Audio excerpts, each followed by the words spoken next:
आज हम इंद्रिय स्पर्श मंत्र की व्याख्या करेंगे।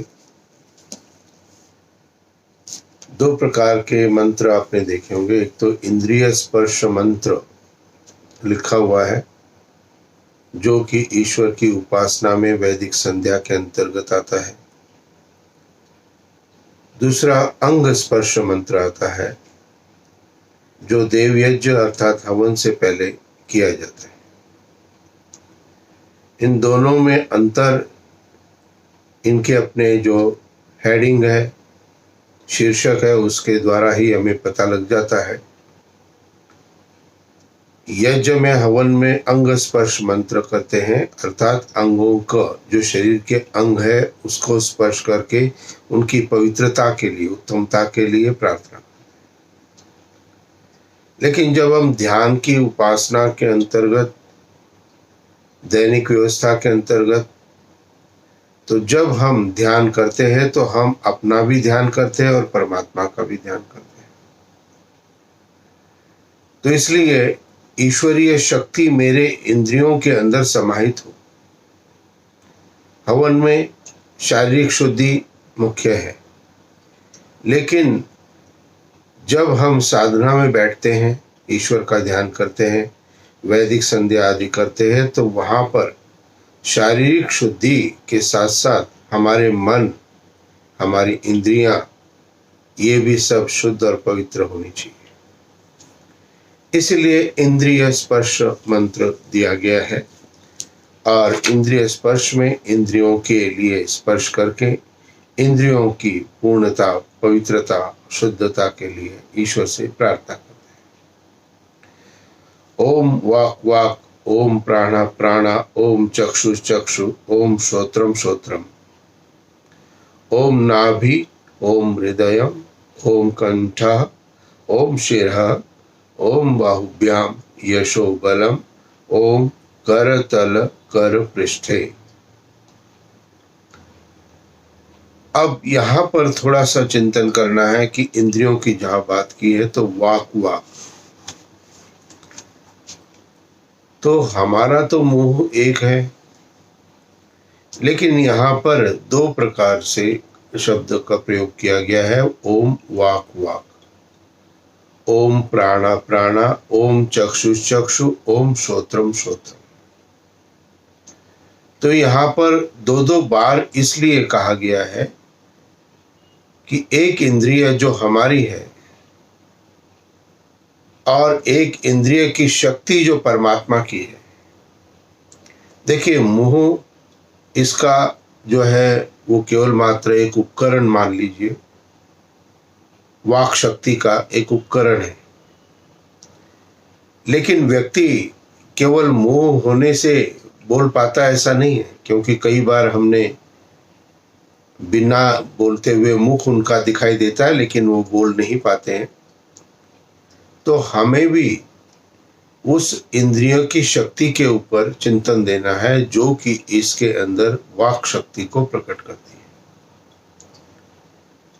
तो ओम वाक वाक के अंतर्गत प्रथम वाक जो है और द्वितीय वाक जो है दो बार जो प्रयुक्त किया गया, तो हमारी वाक शक्ति अर्थात हमारी अंदर की जो बोलने की शक्ति है, जो इंद्रिय के पास शक्ति है, साधन के पास नहीं, इंद्रियों के पास, तो उस शक्ति के लिए प्रार्थना करते हैं कि हमारी वाक शक्ति सुदृढ़ हो, अच्छी बने। दूसरी बार जो वाक लिखा है यह परमात्मा की वाक शक्ति है। अब यहाँ पर शक्ति है, इंद्रियां मतलब शक्ति जिससे परमात्मा हमसे बात करता है, हमसे चर्चा करता है। कैसे? हमारे अंदर कभी कोई प्रेरणा हमारे अंदर प्राप्त हो जाती है जिसको हम कहते हैं ईश्वरीय प्रेरणा। तो ये ईश्वरीय प्रेरणा हमें किसने बताई? कोई भी समस्या आपकी आती है तो उस समस्या के अंतर्गत जब आप कार्य करने के लिए आप विचार करते हो तो आपकी बुद्धि के अंदर कोई ना कोई उत्तमता बात आती है जिससे आप उस दुख और कष्ट से दूर हो सकते हैं। तो यह परमात्मा की जो शक्ति है, वो शक्ति की प्रेरणा से ही हमें वो प्राप्त हो जाता है।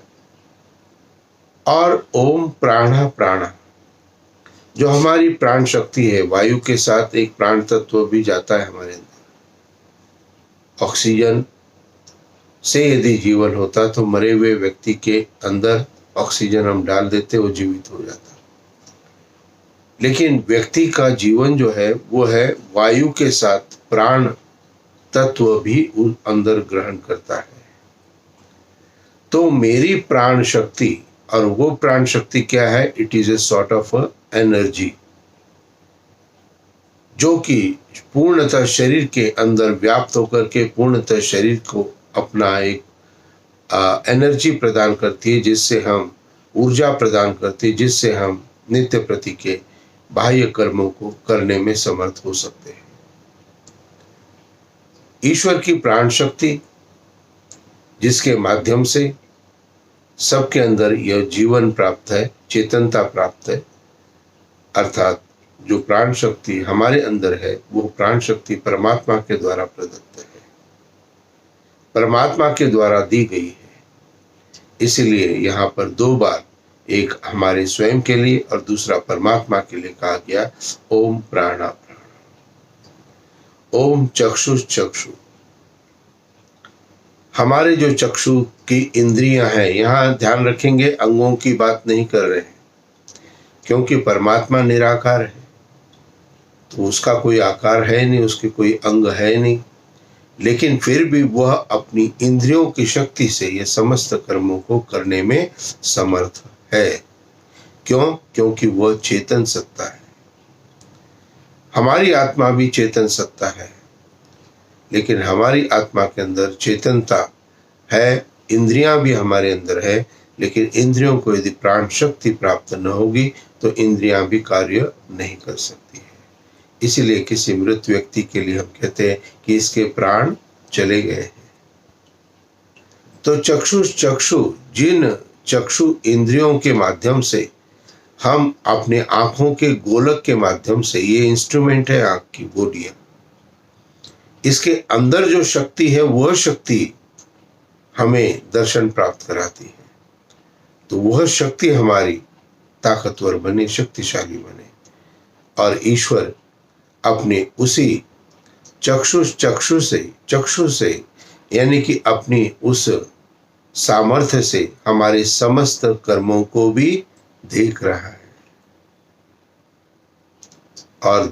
है, और निश्चित रूप से देख नहीं रहा है, हमारे कर्मों का फल भी दे रहा है। तो पुण्य कर्म का फल उत्तमता के साथ हमें प्राप्त होता है, और पाप कर्म का फल हमें अन्य मनुष्य योनि के अतिरिक्त जितनी योनियां हैं उन योनियों में जाना पड़ता है, वही आत्मा जो पहले मनुष्य योनि में थी। तो यहाँ पर जो अंतर हमें दिखाई देता है, प्रतीत होता है, इस अंतर को समझना बहुत जरूरी है। तो ईश्वर भी हमारे समस्त कार्यों को देख रहा है, सुन रहा है और जान भी रहा है। आपके अंतःकरण की बात भी परमात्मा जानता है अपनी शक्ति के माध्यम से। तो वह अलग को परम शक्ति परमात्मा की भी है। ओम श्रोत्रम श्रोत्रम, जिस कर्ण की जो इंद्रियां है, कानों की जो इंद्रियां, उसके माध्यम से हम सुनते हैं, और ईश्वर भी हमारे समस्त वाणी के प्रभाव को देखता है कि हम कैसी वाणी बोल रहे हैं, किससे हम अपशब्दों का प्रयोग कर रहे हैं, किससे हम निश्चित रूप से अत्यधिक क्रोध का प्रकट कर रहे हैं। तो ये सभी चीजें जो वाणी के दोष हैं, इन वाणी के दोषों को ईश्वर देखता है, और व्यक्ति के वाणी के अंदर शक्ति उसकी अपने प्रयोग के कारण उत्पन्न होती है। जो व्यक्ति सत्य ही बोलेगा उसकी वाणी के अंदर तेज होगा। जो व्यक्ति निश्चित रूप से अपने सत्य वाणी से अपने सत्य शब्दों को, अच्छे शब्दों का प्रयोग करेगा, उसकी वाणी के अंदर तेज होगा। तो इसलिए वाक शक्ति जो है, और जैसे प्राण शक्ति है, जैसे चक्षु शक्ति है, वैसे श्रोत्रम अर्थात कानों के भी सुनने की एक शक्ति हम दोनों के पास है, हमसे तात्पर्य है मैं आत्मा, हम सभी की आत्मा में वह शक्ति है जो हम उस शक्ति के माध्यम से ही किसी चीज को हम कान के साधन से सुन सकते हैं। यदि इंद्रियां नहीं अंदर एक्टिव तो कान होते हुए भी हम सुन नहीं पाएंगे। तो हमारे अंदर जो इंद्रियां कार्य कर रही है और वही चारों इंद्रियों परमात्मा के लिए भी यहाँ पर कहा गया है, और इसको हमें इस मंत्र के पाठ के समय ध्यान रखना है कि परमात्मा मेरी वाक शक्ति, परमात्मा भी मुझे बताएं कि मुझे कैसे चलना है जीवन में, मुझे प्रेरणा दे, मेरे को मार्गों को प्रशस्त करे। यह ईश्वरीय वाक शक्ति होगी। प्राण शक्ति के द्वारा जीवन में चेतनता जो प्राप्त होगी वो प्राण शक्ति के माध्यम से होगी। तो हम प्राण शक्ति को पुष्ट कर सके अपने जीवन के अंदर, जिससे शरीर हमारा निरोगी हो सकता है। और वह ईश्वर हमें चक्षुष अर्थात हमारे प्रत्येक कार्यों को देख रहा है, देख भी रहा है, और श्रोत्रम सुन भी रहा है। और देख और सुन के बाद में वो हमारे अंतःकरण के विचारों को भी जान रहा है। इतनी सामर्थ्य परमात्मा के पास है। आप किसी व्यक्ति के सामने यदि खड़े हो और आप उससे कुछ चर्चा कर रहे हो तो पता लगता है कि उसके साथ चर्चा करने में वो आपके अंदर के भावों को नहीं जान रहा है, लेकिन परमात्मा आपके अंदर के भावों को भी पूर्णतः जान रहा है, सुन रहा है और बोल भी रहा है, देख भी रहा है। तो निश्चित रूप से यहाँ पर दो बार का प्रयोग हमारी और परमात्मा की जो दिव्यता है, हमारी से तात्पर्य है हमारी सबकी आत्मा के अंदर यह इंद्रियों में शक्ति है और उसी से हम यह सभी कार्य कर सकते हैं। परमात्मा के पास भी इंद्रिया अर्थात वह शक्ति, यहाँ इंद्रिय से तात्पर्य कोई ऑब्जेक्ट नहीं है, इंद्रियों से तात्पर्य है शक्ति, वह ताकत, वह परमात्मा के पास भी है। ओम नाभि, अब नाभि किसे होगी? नाभि तो शरीरधारी ही होगी, शरीर को जो धारण करता है उसी के लिए होगी। तो इसीलिए यहाँ पर हमारी नाभि के लिए हमने शक्ति प्राप्त हो, क्योंकि नाभि से पूर्णतः शरीर के अंदर नस नाड़ियों के द्वारा सभी पदार्थों की व्यवस्था होती है। इसलिए नाभि शरीर का एक मुख्य अंग है। ओम नाभि ओम हृदय, हृदय भी ये बायोलॉजिकल हार्ट है। आध्यात्म के लिए जहाँ हृदय शब्द आएगा तो यहाँ पर दोनों पसलियों के बीच में अंगुष्ठ मात्र एक खाली स्थान है, उसको हृदय कहते हैं। और यहाँ पर हृदय को इसलिए कहा गया है कि उसके अंदर भी शक्ति प्राप्त हो। क्यों? क्योंकि आत्मा जब परमात्मा की समीपता को प्राप्त करता है अपने अंदर शरीर के, तो वह हृदय प्रदेश में प्राप्त करता है। इसलिए कहा हमारा हृदय भी शक्तिशाली बने। ओम हृदयम, ओम कंठ, कंठ बोलने की शक्ति, वाक शक्ति कंठ से आती है। ओम शिरः, शिर जो हमारा है, जहाँ बुद्धि का हमारी होती है वो शिर। ओम बाहुभ्याम यशो बलम, और बाहें आदि शरीर के अन्य अंग भी हमारे पूर्णतः प्राण युक्त हो, ऊर्जा युक्त हो और उत्तमता से कार्य करते रहे। ओम करतल कर पृष्ठे, पूर्णतः अपने सभी समस्त शरीर के अंगों के लिए यहाँ पर प्रार्थना की गई। तो इंद्रिय स्पर्श मंत्र जब भी आप करेंगे या बोलेंगे तो आप जहाँ दो बार आया तो अपना इंद्रिया और परमात्मा की इंद्रियों की शक्ति, परमात्मा की शक्ति, हमारी शक्ति और परमात्मा की शक्ति, इन दोनों का चिंतन करेंगे। जहाँ पर दो बार आया है और जहाँ एक बार आया है वहाँ पे स्वयं के अंदर भी इन बातों के महत्व को समझेंगे। और आध्यात्म के लिए इन सभी की शुद्धता, पवित्रता अति आवश्यक है। नाभि की भी शुद्धता, पवित्रता हमारी होनी चाहिए। इसके लिए शाकाहारी भोजन हमारा होना चाहिए। हृदय भी हमारा शुद्ध और पवित्र विचारों वाला होना चाहिए। जो भी सोच हम करें वो भी शुद्ध और पवित्र हो। कंठ भी हम जो भी कुछ बोले वाणी से सत्य वाणी बोले, मधुर वाणी बोले, अच्छी वाणी बोले और कभी भी अभद्र भाषा का प्रयोग नहीं करें, असत्य नहीं बोले। तो कंठ के अंदर भी हमें शक्ति की आवश्यकता है। किसके लिए? आध्यात्म के लिए। तो जो व्यक्ति अपने कंठ का सही प्रयोग करता है, परमात्मा उसकी कंठ में इतनी ओज और शक्ति देता है कि जब भी वो कभी कोई बात किसी को बताता है तो उसकी बात सबके अंदर बैठती चली जाती है। अन्यथा बोलने के लिए आवाज बहुत बुलंद है लेकिन अंदर नहीं बैठ रही है। इसका अर्थ है कि उनके कंठ के अंदर वो ओज नहीं है, वह शक्ति नहीं है जो परमात्मा ने उन्हें प्राप्त करानी थी। ओम शिरः, शिर बुद्धि का भी बहुत ध्यान रखना है। हमारी बुद्धि निरंतर प्रगति की ओर बढ़ती रहे। निरंतर नया नया ज्ञान हमारी बुद्धि में हमें संचय करना है और यह ज्ञान आपको इस जन्म में भी लाभ देगा और अगले जन्म में भी लाभ प्राप्त कराएगा। तो इसको ध्यान रखिए। इसीलिए इन सभी वीडियो को जो भी आपको नित्य प्रति कुछ न कुछ नई जानकारियां आपको प्रदान कर रहे हैं, तो आप इनके ऊपर विशेष चिंतन, अपना ध्यान रखें और अपनी बुद्धि के स्तर को बढ़ाते रहें। तो बुद्धि भी हमें बढ़ानी है। स्वाध्याय के माध्यम से, प्रवचनों के माध्यम से हम अपनी बुद्धि को और अधिक उत्तमता से आगे बढ़ाने का एक प्रयत्न करेंगे। तो बुद्धि भी हमारे लिए शिर में बहुत अधिक आवश्यकता है।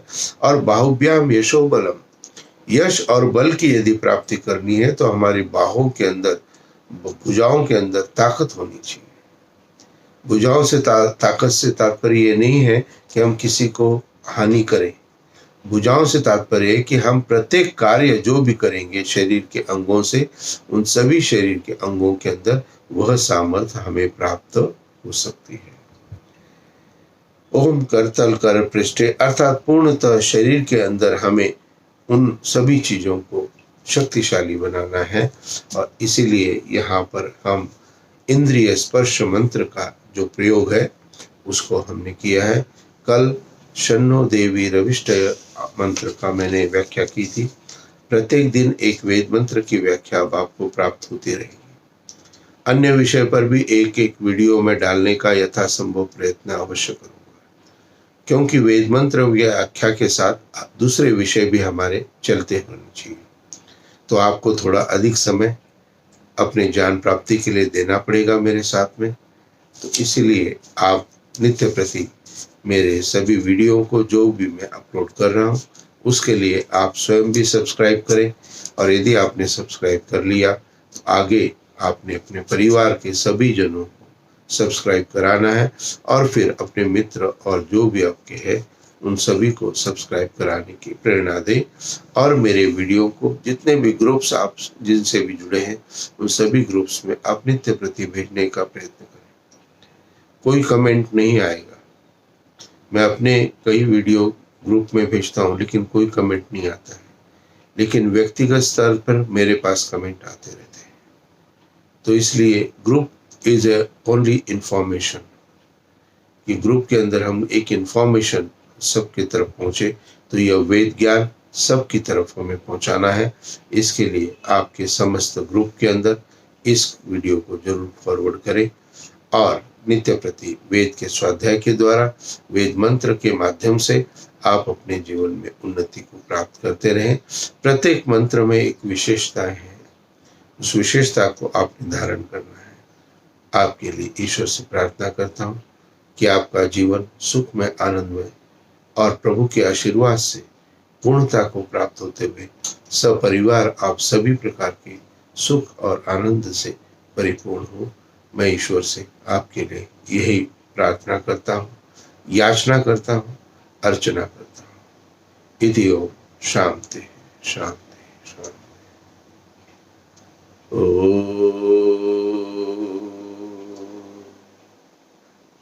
शांति शांति।